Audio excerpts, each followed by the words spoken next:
Kait and her crew are raiding an outsider settlement for a fabricator. Things go totally sideways when the swarm crashes the party and snatches her mom. It sets off this whole vibe of needing to find out where these monsters actually come from. They track the monsters into some creepy underground hive. Turns out, the Locust never completely died out. They just evolved into this massive connected network. Kait finds out her mom is somehow alive, but not like the others, leaving her with a weird heirloom. The crew touches down at Azura, straight up looking for a Hammer of Dawn satellite. JD is trying way too hard to prove he is that guy, while Marcus is just exhausted dealing with his son constantly seeking validation. Navigating the ruined facility is a total mess. Every burial site is hatching more swarm, so getting the hammer online feels super mandatory. JD pushes the squad forward, completely ignoring the fact that they are stepping right into a major trap. Baird realizes someone pulled top-secret data from the network years ago. They end up raiding a commander's safe to grab the files. It is peak nosy behavior, but that random data dive might actually help them figure out the satellite situation. JD makes an incredibly reckless call to manually launch the rocket while the silo hatches are jammed. They barely make it out alive, and Baird is furious because his precious robot got totally trashed during the escape. Typical JD behavior right there. Marcus finally snaps at JD, telling him to stop trying to be the hero and just do the job. The tension is incredibly awkward. Kait tries to mediate, pointing out that JD and his dad are basically the exact same stubborn person. Baird introduces the squad to the new and improved Jack bot. He spent all his time building a custom combat module that can flashbang enemies. Kait instantly decides Jack is her new best friend, leaving JD to just stand there looking jealous. Faz enters the chat and immediately starts acting like the biggest hater. He tries to flex on JD by demanding a sparring match, basically just yapping about how he is First Minister Jin's favorite soldier. Now the ego levels are off the charts. Meeting with Jin is a total disaster. She absolutely refuses to bring the Hammer of Dawn back online, claiming it has taken too many lives. Marcus gets super defensive when she brings up his late wife, making the whole room painfully tense. Settlement 2 suddenly comes under a massive attack, forcing an emergency evacuation. JD and the crew rush in to back up the Carmine squad. The streets are swarming with monsters, completely ruining whatever peaceful vibe the settlement had going for it. They link up with Lizzie Carmine, who is basically the best driver they have. She is trying to evacuate civilians while dealing with totally corrupted security bots. JD tries to take command, but Lizzie reminds him she knows exactly what she is doing. Hi there. If you want to enjoy more gaming lore without grinding for 60 hours, hit that subscribe button. I do the grinding so you don't have to. Your support really helps the channel. Defending the central hub turns into a massive standoff. Carmine's squad holds down the plaza while Baird drops them some seriously heavy grenade launchers. Getting the civilians safely onto the transport trucks feels like an impossible task with the swarm endlessly rushing them. A massive flock of leeches starts attacking the evacuation choppers, taking down a raven right in front of them. The communication network completely crashes. JD and the squad have to cut through a hotel just to try and link up with Marcus and Kait. Making their way through the theater, they find a bunch of dead evacuees and totally corrupted robots. The vibe is absolutely tragic.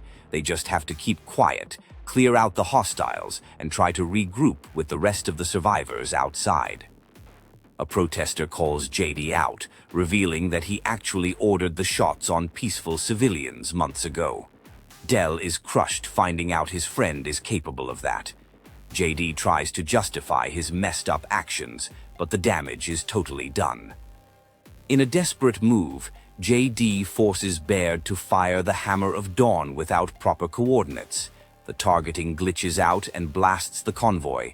Lizzie gets caught in the explosion while JD gets horribly burned, trying to pull her from the wreckage. Fast forward a bit. Kait and Dell are traveling to an outsider village. But Kait keeps having these intense, crippling headaches. She refuses to admit something is wrong with her, acting like she can just power through the literal mind invasion happening. Kait confronts her uncle Oscar, demanding he join the fight.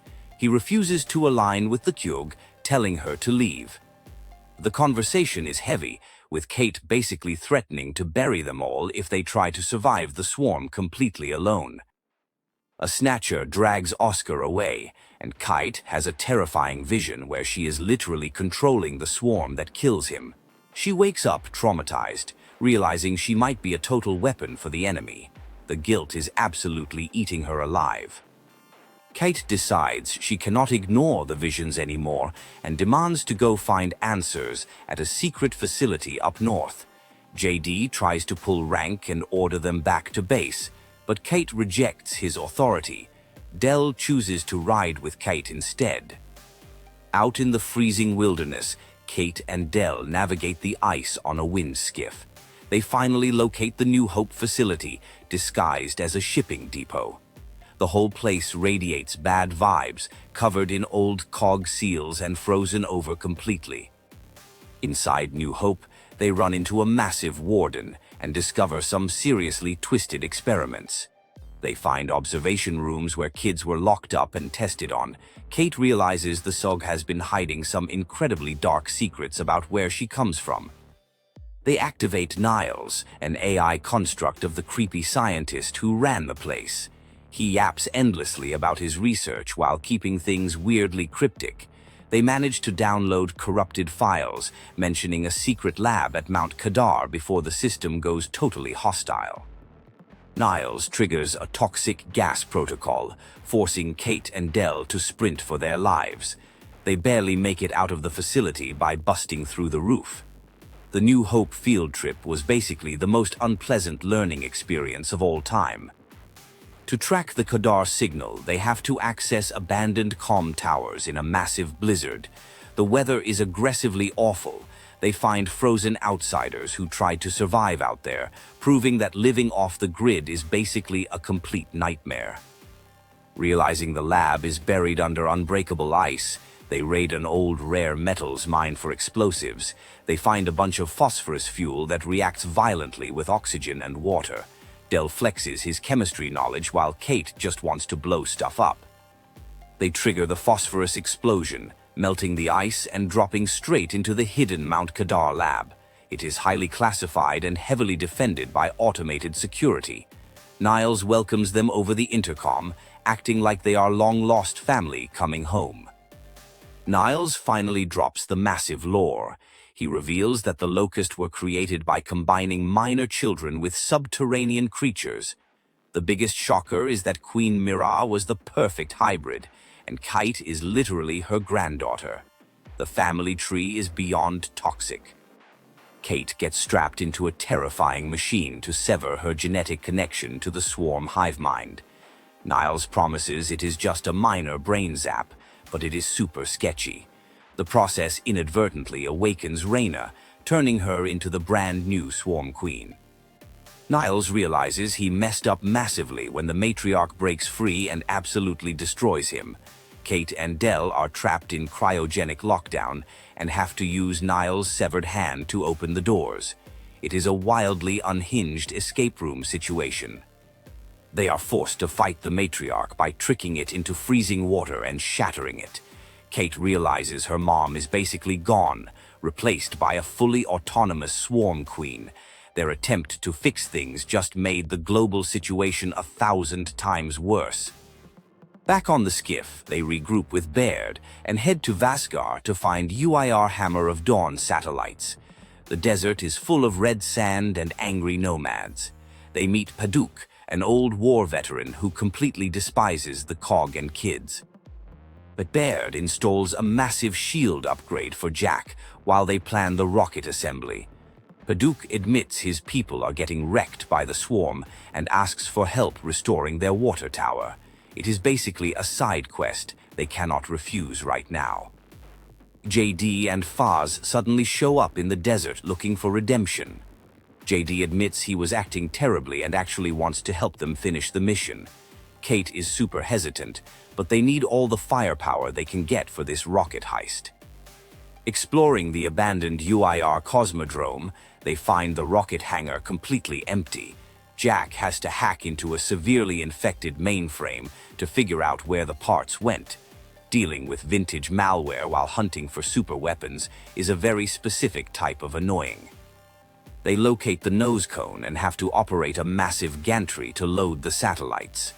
The swarm constantly ambush them while they try to perform literal rocket science. It requires way too much multitasking while actively getting shot at by snipers. The actual rocket is mounted on a train stranded in the desert. They race on the skiff to lower a massive rusty bridge so the train can pass. Using rocket launchers to break the bridge clamps is basically the most chaotic engineering solution ever. Paduk drops the bad news that they also need targeting beacons from a centrifuge building. They have to run through a massive sandstorm just to reach it. Riding an ancient spinning centrifuge while dodging enemies is an absolute fever dream of a tactical maneuver. After securing the targeting beacons, they have to bail out Paduk's nomads whose convoy got ambushed. JD proves he is actually committed to being a better person by risking his life for the team. The squad vibe is finally starting to heal a bit. Back at the hangar, they finally piece the rocket together. Just as they initiate the launch sequence, a giant swarm monster crashes the party. They have to fight off a snatcher while literally hanging off the back of a moving rocket train. A massive Kraken tentacle monster grabs the rocket right before liftoff. They are completely trapped and have to shoot the glowing spots on its tentacles to make it let go. The rocket engines ignite, nearly cooking them alive as they barely escape the blast. The crew returns to New Ephyra feeling slightly optimistic. Baird sets up a fancy presentation to prove the satellites are talking to each other. Faz gets totally humbled by JD for trying to act like he is the commander of the room. Jin crashes the meeting and demands Kait be arrested and plugged into the hivemind to find the queen. It is a wildly out-of-pocket request. Before things escalate, the swarm launch a massive attack on the city, completely ruining Jin's horrible plan. The squad has to run through the burning city, planting the targeting beacons. They drop Cole and Faz off while pushing toward the academy. Setting up highly sensitive military hardware while actively fighting off giant monsters is incredibly stressful and chaotic. Paduk gets pinned down at the Tomb of the Unknowns. The squad rushes over to save him from getting totally overrun. Paduk admits that working with them was not entirely terrible, which is basically the highest compliment he is capable of giving anyone. Queen Reyna physically manifests and corners them. She is obsessed with assimilating Kait into the hive. The situation turns tragic as one of Kait's best friends is brutally killed right in front of her. The trauma levels are absolutely peaking right now. Trapped inside a collapsing building, the crew desperately tries to find an exit. Kait is hyperventilating from the trauma of losing her friend. Marcus yells over the radio for them to fall back to the main wall because the entire city is getting overrun. Cole shows up out of nowhere driving a massive truck to bail them out. The Kraken attacks again, and Cole literally drives his explosive rigged truck straight into its mouth. It is the most unhinged hero sacrifice ever, but he somehow survives the blast. Everyone falls back to the final wall to hold the line. Baird drops off a massive railgun to help them fight the Kraken. They have to coordinate perfectly, firing massive slugs into the beast while it actively tries to suck them into its mouth. The targeting beacons get destroyed, meaning they cannot safely aim the Hammer of Dawn. Jack totally overrides the controls, flies directly into the Kraken's mouth, and sacrifices himself to paint the target. The orbital strike absolutely vaporizes the monster, saving the remaining survivors.